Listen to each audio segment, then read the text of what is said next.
परमाराध्य सद्गुरु महाराज का प्रवचन महर्षि में ही सत्संग सुधा सागर से सज्जनों का धर्म क्या है।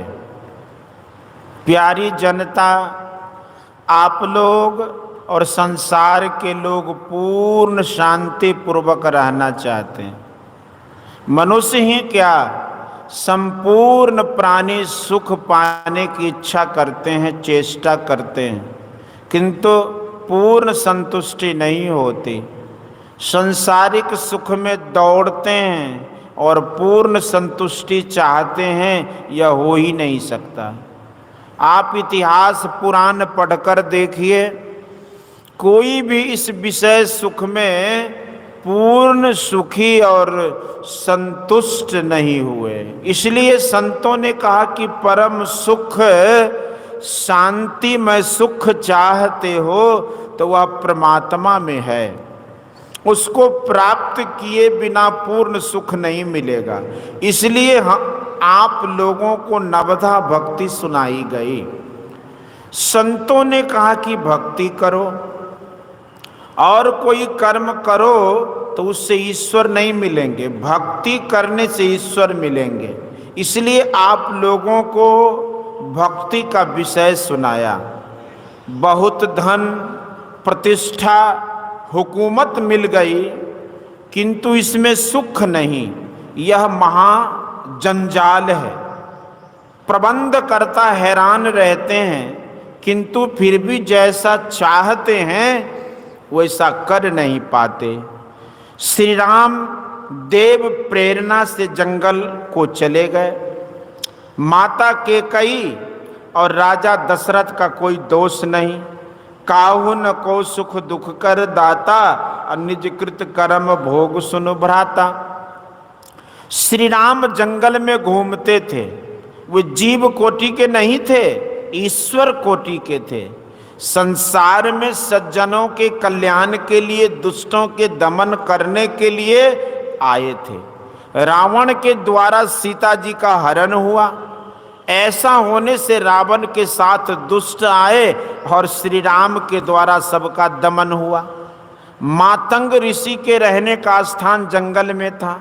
उनके शिष्य उस आश्रम में रहते थे। ऋषि का शरीर छूट गया। उस कुटी में उनकी शिष्या सबरी भी रहती थी। वह बड़ी कुरूपा थी। उसकी कुरूपता देखकर उसके पति ने उसको छोड़ दिया था। जब तक मातंग ऋषि थे तब तक सबरी उस आश्रम में रही। बाद में साधुओं ने उसे हटा दिया। वहां के तालाब से भी पानी लेने से मना कर दिया। फल यह हुआ कि तालाब का पानी सड़ गया। तब साधुओं को भी दूर से पानी लाना पड़ने लगा। अंत में श्री राम उस आश्रम में आए। उन्होंने साधुओं से पूछा कि आप लोगों को कोई कष्ट भी है? उन लोगों ने कहा कि जिस तालाब से हम लोग पानी लाते थे उसका पानी सड़ गया है। हम लोगों को दूर से पानी लाना पड़ता है, यही कष्ट है। तब भगवान के कहने पर शबरी उस तालाब में गई तो पानी शुद्ध हो गया। शबरी भक्ति में पूर्ण थी, किंतु भगवान ने उससे नवदा भक्ति का उपदेश इसलिए किया कि पीछे के लोग इस उपदेश का अनुकरण करेंगे। नवदा भक्ति में प्रथम भक्ति संतों का संग बतलाया गया है। पढ़ा लिखा हो, दो चार बातें बोलना जानता हो, वेशभूषा साधु का हो, इसलिए कोई संत नहीं होते। संत होने के लिए उपनिषद में लिखा है कि भिद्यते हृदय ग्रंथि छिद्यन्ते सर्व संशयाः क्षीयन्ते चास कर्माणि तस्मिन् दृष्टे पड़ा बड़े। योग सिखोपनिषद अध्याय 5। उस परे से परे ब्रह्म को देख लेने पर हृदय की ग्रंथि गांठ गिरा टूट जाती है। सभी संशय छिन्न हो जाते हैं और सभी कर्म नष्ट हो जाते हैं। गोस्वामी तुलसीदास जी महाराज ने लिखा है कि अमित बोध अनीह मित भोगी, सत्य सार कवि कोविद जोगी। ऐसे लोगों का संग प्रथम भक्ति है। अग्नि के पास बैठने से गर्मी लगती है, मनुष्य के पास बैठने से उसकी गर्मी एक दूसरे में जाती है, इसी प्रकार संतों के पास बैठने से उनकी गर्मी भी समाती है, उसमें पवित्रता बढ़ेगी। संतों में योग ज्ञान आदि भरे रहते हैं, उनके पास बैठने से उसी प्रकार की गर्मी समाती है। संतों के पास जाए और कुछ पर्दा रखे तो बेरोक गर्मी नहीं आती जाती, मन में कुछ से कुछ विचार बनाकर जाता है, यह पर्दा है। संसारिक इच्छा लेकर संतों के पास जाते हैं, यही पर्दा है। संत लोग ज्ञान ध्यान समझाते हैं तो वह आम और इमली मांगता है। इसलिए गोस्वामी तुलसीदास जी ने कहा कि नित्य प्रति दर्शन साधु का और साधुन का संग, तुलसी काहे वियोग ते नहीं लागा हरि रंग। मन तो रमे संसार में तन साधुन के संग, तुलसी याही वियोग ते नहीं लागा हरि रंग। संत कबीर साहब ने कहा कि ऐसी है दीवानी दुनिया, भक्ति भाव नहीं बूझे जी। कोई आवे तो बेटा मांगे, यही गुसाई दीजे जी। कोई आवे दुख का मारा, हम पर कृपा कीजिए जी। कोई आवे तो दौलत मांगे, भेंट रुपया लीजे जी। कोई करावे विवाह सगाई, सुनत गुसाई रीझे जी। सांचे का कोई गाहक नाही, झूठे जगत पतीजे जी। कहे कबीर सुनो भाई साधो, अंधों को क्या कीजिए जी। यही पर्दा है। यह पर्दा संतों के संग बैठने से दूर होगा। दूसरी भक्ति ईश्वर की चर्चा में प्रेम करना। तीसरी भक्ति मान घमंड छोड़कर गुरु की भक्ति करो। जैसे छत्रपति शिवाजी राव थे, आर्य धर्म को बचाने वाले और मुगलों से टक्कर देने वाले, इतने बड़े होते हुए भी गुरु की सेवा अपने हाथ से करते थे। श्री राम और श्री कृष्ण भी अपने गुरु की सेवा अपने हाथों से करते थे, लकड़ी पर्यंत तोड़ते थे। इस समय भी ऐसे लोग हुए हैं। अपने देश में स्वतंत्र राज्य के थे छत्रपति शिवाजी राव। गुरु कैसा होना चाहिए? जैसे संत का वर्णन पहले हुआ। चौथी भक्ति है निष्कपट होकर ईश्वर का गुणगान करो। ये सब कर्मबंध है। संतों का संग करेगा, संग से ज्ञान होगा और गुरु सेवा करेगा। गुरु ईश्वर उपासना के लिए मंत्र देते हैं। यह मंत्र जप पांचवी भक्ति है। पहले मंत्र या शब्द का अर्थ जानो। वह शब्द ईश्वर परक होता है। उस शब्द को जपते हुए, उसका अर्थ जानते हुए ईश्वर की ओर मन जाता है, मन एकाग्र हो जाता है। इसी को योग कहेंगे। छठी भक्ति और इससे विशेष है, गुरु से ज्ञान जानकर भक्ति करो। कोई कहे मैं तो किताब में पढ़कर अपने ही मंत्र जपने के लिए और भक्ति करने के लिए जानता हूं, किंतु यह विधि नहीं है। सुखदेव जी गर्भ से ही ईश्वर की भक्ति करते थे, किंतु वैकुंठ में रहने योग्य नहीं समझे गए। गर्भ योगेश्वर गुरु बिना लागा हरि के सेब, कहे कबीर वैकुंठ से फेर दिया सुखदेव। जनक विदेही गुरु किया लागा हरि के सेब, कहे कबीर वैकुंठ में जाय मिला सुखदेव। मंत्र को एकाग्रता से जपेगा तो चित्त एकाग्र होगा। यह पांचवी भक्ति होगी। छठदम शील विरति बहु कर्मा, दम इंद्रियों के निग्रह का स्वभाव वाला हो जाना। इस प्रकार का विचार और मन हो जाए तो इंद्रियां काबू में हो जाए। उसकी इंद्रियां विषयों की ओर बहके नहीं और सज्जनों के धर्म के अनुकूल बरते। यह है छठी भक्ति। सज्जनों का धर्म क्या है? झूठ, चोरी, नशा, हिंसा और व्यभिचार। इन पापों को करते हुए कोई सज्जन नहीं होता। तमाम संसार के धर्मों के लोगों से पूछिए, इन 5 पापों को करना सज्जन का धर्म है? कोई नहीं कह सकते। सज्जन इन पापों से अलग रहते हैं। दमशीलता कैसे होती है?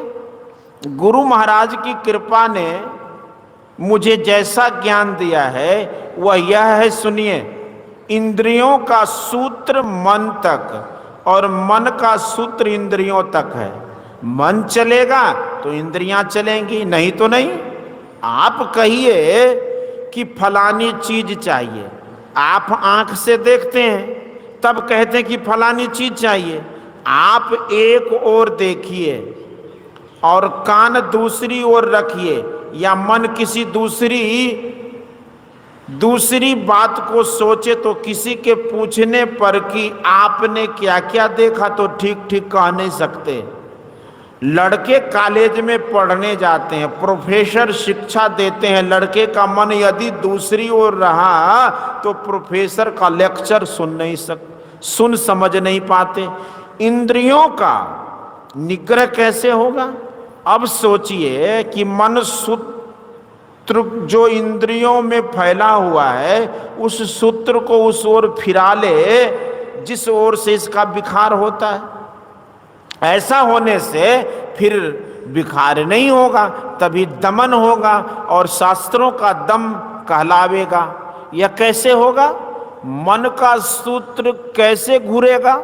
इसके लिए गुरु जो बताते हैं वही छठी भक्ति है। मन के सूत्र सब इंद्रियों के साथ है और मन के साथ भी है, और इंद्रियों की अपेक्षा आंख के साथ विशेष है। कोई रूप को आंख देखती है तब उस ओर और इंद्रियां जाती है, तब रूप रस गंध स्पर्श शब्द का भोग करते हैं।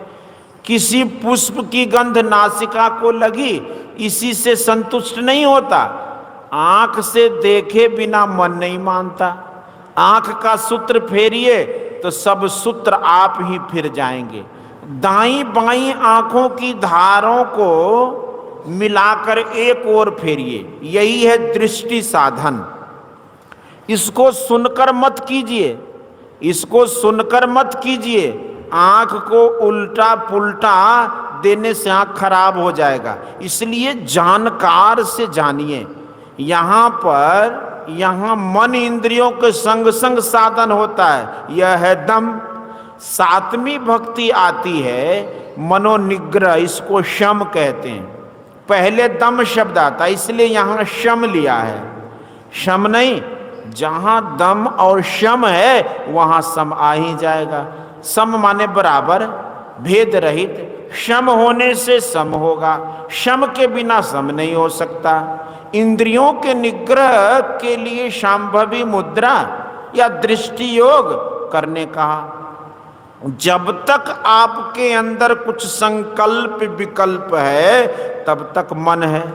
जब संकल्प विकल्प छूट जाए तब मन उन्मूलन हो जाता है। इसके लिए ऐसा साधन चाहिए जिसको इंद्रियों के साधन का कुछ भी संबंध न हो।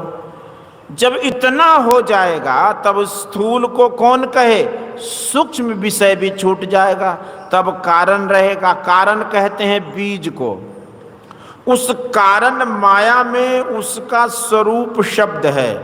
शब्द विहीन सृष्टि नहीं होती। सृष्टि की आदि में शब्द अवश्य होता है।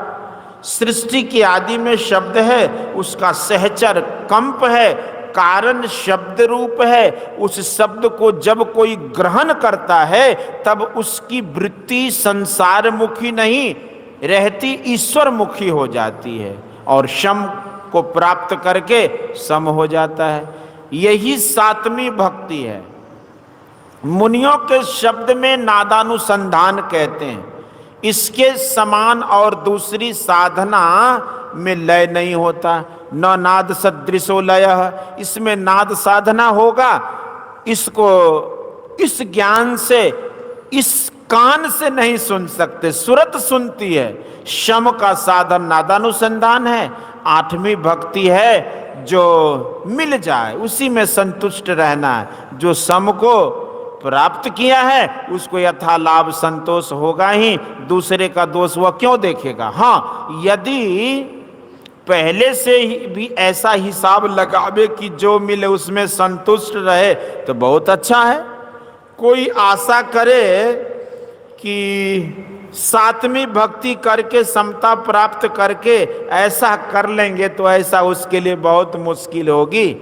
अंतर का साधन भी हो और बाहर में ऐसा मन भी हो तो बड़ा मजबूत हो जाएगा। नौवीं भक्ति है कि सबसे सरल हो जाए, महात्मा गांधी के समान जो करेंगे वे पहले कह देते थे। इंग्लैंड के एक पादरी ने कहा कि बहुत सीधा होना खतरे से खाली नहीं, किंतु यह संसार के लिए है। जब वे इंग्लैंड गए तो उन्हें सबसे उच्च आसन पर बैठाएगा। एक ईश्वर का भरोसा करो। इस प्रकार ईश्वर भक्ति सब कोई करे। जब रास्ता कोई पकड़ लेता है तो अंत भी कभी न कभी अवश्य होता है। संतों ने जो रास्ता बता दिया है उसके अनुकूल सब कोई चलिए। हम तो चाहते हैं कि सब कोई सुखी हो, और सुखी होने के लिए जो यत्न होना चाहिए बता दिया। अब सबको जानकर भक्ति करनी चाहिए। बोलिए श्री सद्गुरु महाराज की जय। यह प्रवचन कटिहार जिला अंतर्गत ग्राम मनिहारी निवासी श्री सुखदेव पोद्दार के निवास पर दिनांक 26/10/1952 ईस्वी को अपराह्न कालीन सत्संग में हुआ था।